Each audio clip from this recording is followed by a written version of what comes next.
Right guys, when you come, use a hand sanitizer as they're coming in please. Mr Donkey's got masks. COVID cases in Scotland have shot up and up since schools reopened here 3 weeks ago. That's great, thanks very much for letting us know. Take care, thanks, bye.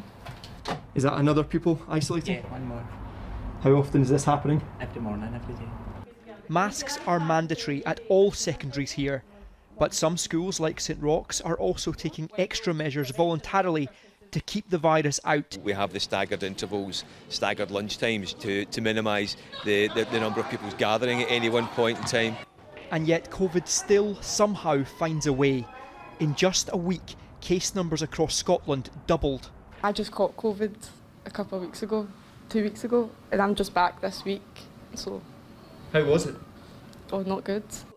Today, Nicola Sturgeon has announced her response to this escalating problem: vaccine passports. We consider that to help protect individuals and the country as a whole and reduce the risk of further restrictions being necessary, those over 18 who are eligible for vaccination should be required to show that they have received both doses.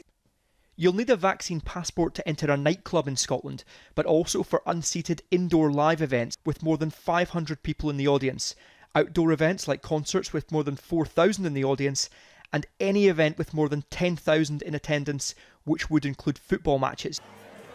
But nightclub owners are sceptical this can work in practice, and furious given they only reopened in Scotland last month. We just get back open after 520 odd days closed, and we've reorganised things with our suppliers, with our landlords, and now we're going to have to go back and do that again because the numbers that we thought we were going to be able to get in have now been halved. This is also about incentivising young people. Almost half of 18 to 29-year-olds in Scotland still haven't been vaccinated. I've got the vaccine, I'm double jabbed, but I do think it's a wee bit of an infringement against people's rights. It means more people take the vaccine and it's a good thing. To encourage those young people? Yeah, and to protect us all. I've had some people who are sort of sat on the fence and not sure about it. Do you think this will push them towards getting a vaccine? I think it will, and it will push them towards making an informed decision. The number in hospital is also rising here, but it's proportionally lower than before the vaccine. Scientists say this is an argument for vaccine passports. The more people don't get severely ill, the more people don't end in hospital. And that is exactly what kind of that additional motivation, the vaccine certification and the big risk events where lots of people could get infected are important to mitigate. It's England's schools that go back tomorrow, but with no requirement for masks.